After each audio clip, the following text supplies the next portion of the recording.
morning, church. Good morning. Can you guys hear me? I can't hear myself. You can hear me? Okay. Where's Pastor Gibson? He disappeared. He was here fixing screens and then disappeared.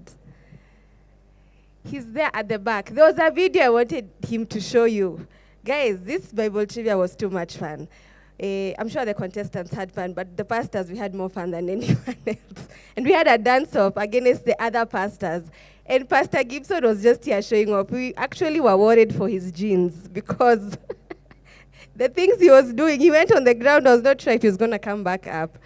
But it was a lot of fun. So that video, Regan has it. If you guys want to see Pastor Gibson doing some pretty interesting things, see Regan after this service. He'll sort you. I think he went to the back so that the video is not shown. But we shall show it at some point. So Regan, please have that video for us. We need to see what he was up to. Anyway, turn to your neighbor and tell them, welcome to church. On this very, is it cold? It's not a cold day. It's a generally fair day. Last Sunday, many of us were not here. I know some of you went on holiday. Some of you were just like, there's a play happening in the Hyperdome, so we need to go and see the play. And it was a really interesting play. So we were very few of us, but we had a couple of things we went through. So I'm just going to do a recap of what we did last Sunday, and then we'll get into today's sermon. So this month, we're going through this series called Cross Culture. Cross Culture. So cross culture as in different cultures coming together, but cross culture as in the culture of the cross. And what that means is that the culture of Jesus, what does the culture of Jesus expect of us as we interact with us?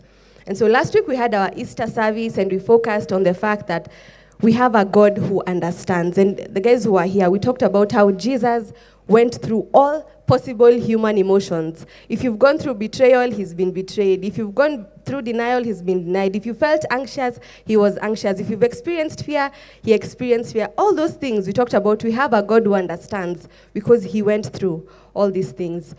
And we talked about the last week of Jesus' life, from when he entered Jerusalem during Palm Sunday, and it was a super high, to when he got betrayed and his life is coming to an end. So when we're talking about the culture of the cross, I feel like this is the most misunderstood topic ever, but it's also the topic everybody talks about as if they're experts. So anyone wants to share what their neighbor said? Anyone? Yeah. Kendra is going to pass this mic around, and she's going to volunteer you. So 5 people. What is love? 5. So it can be what you think, it can be what you've heard, it can be what you have seen. What is love?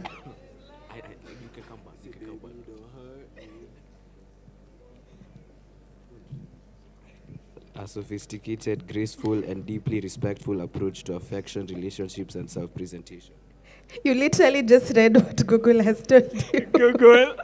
So we have the Google version. Yeah. We know what Google says. Someone else. Want to try? It's what you think, what you've heard, what you've seen. It doesn't have to be the correct answer. It's based on your understanding. So love is the act of showing affection to others. Love is the art of showing affection to others. Someone else? Today I don't have lollipops. I have sweets. I don't know who stole my lollipops. We need to do an investigation. Yes, can you give the guys? Just go. Can you carry both of them? Yeah. Did you guys see that there was a truck for Kit Kat that got carjacked? And if you know Rev Bella loves Kit Kat. She was just like, if you put her on that case and you promise her a whole lifetime supply of Kit Kat, she'll find it for you. And I was just like, I hear you. I feel like we could find it. I don't know if you've seen how now the Kit Kat trucks are moving around the last 2 weeks. They have security like it's a presidential escort. That's how serious they're taking their chocolates now, because that truck went missing. Yes, somebody wants to answer? Yes. Love is patient. Love is patient. Somebody's just quoting for us a Bible here. But they should. True. What else? Is a hand here? To me, Jesus is love. Jesus is love. Boy, hallelujah. Just give him the whole packet.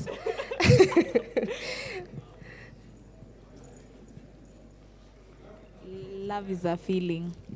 Love is a feeling. Someone else? That is how. Oh, There's a hand there. Howie there. Where? There. Oh. Love is a choice. Yeah, it's a choice. Love is a choice. Wow. One more person. There's a hand this side. Oh, there's a hand on that side.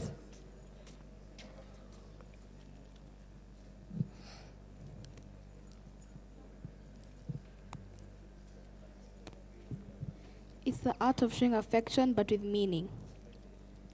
Say that again. The art of showing affection, but with meaning. The art of showing affection, but with meaning. Wow. Okay. Okay. Those are interesting answers that you guys have given.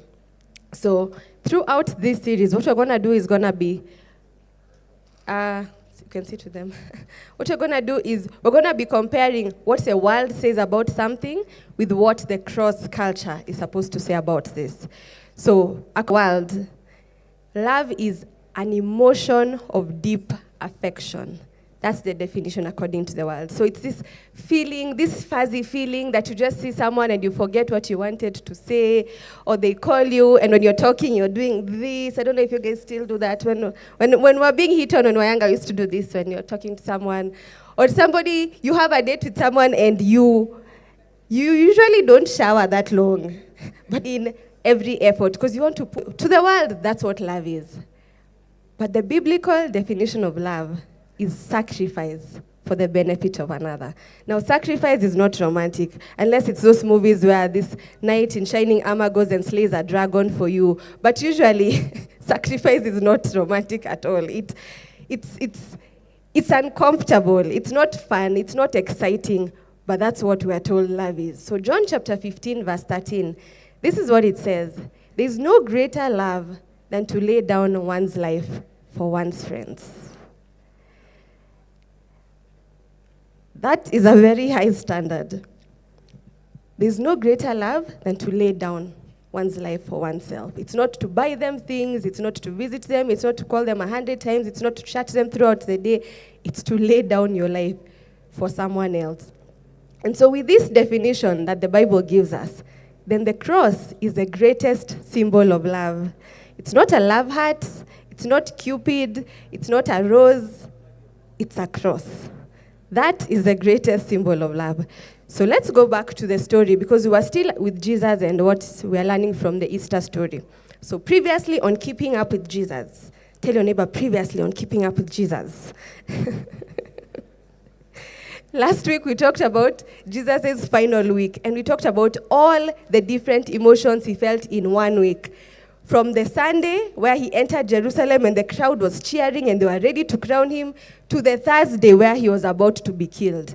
And within that, it wasn't even 1 week, it was just a couple of days. In those few days, he felt joy, he felt fear, he felt anger, he felt betrayal, he felt anxiety, he felt sadness, he felt grief, and so many other emotions that we didn't even talk about. So now, we've come to Thursday. And this is what happens between Thursday and Friday. So let me summarize what happened, and then we'll read the Bible. So first, he has been denied by Simon Peter. He has been abandoned by all his disciples. He has been betrayed. No, first he was been betrayed by Judas. He's been denied by Simon Peter. He has been abandoned by all his disciples. He has been falsely accused by the religious leaders. He has been found innocent, but still condemned to death. He has been stripped and beaten by the soldiers. He has been dragged through the city gate, wounded and bleeding, and he is being walked to his death. All these things are happening in less than 24 hours. Now, there's a question that you guys were asked about if somebody betrays you, if somebody hurts you. What was your response to that? How do you respond to somebody who hurts you? Now, let's take a poll. How many people have been betrayed? I'm raising up. I can raise. How many people have been denied? Like maybe you did something and then your friends are just like, yo. How many people have been abandoned? Your friends just are just like, yeah, we're out. How many people have been falsely accused? All of us. Was this your parents? All of us. Was this your parents? Okay.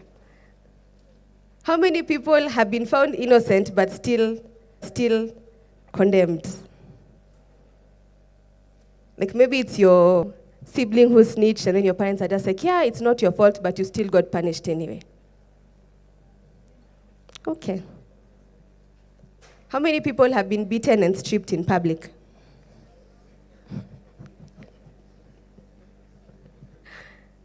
How many people have been dragged through the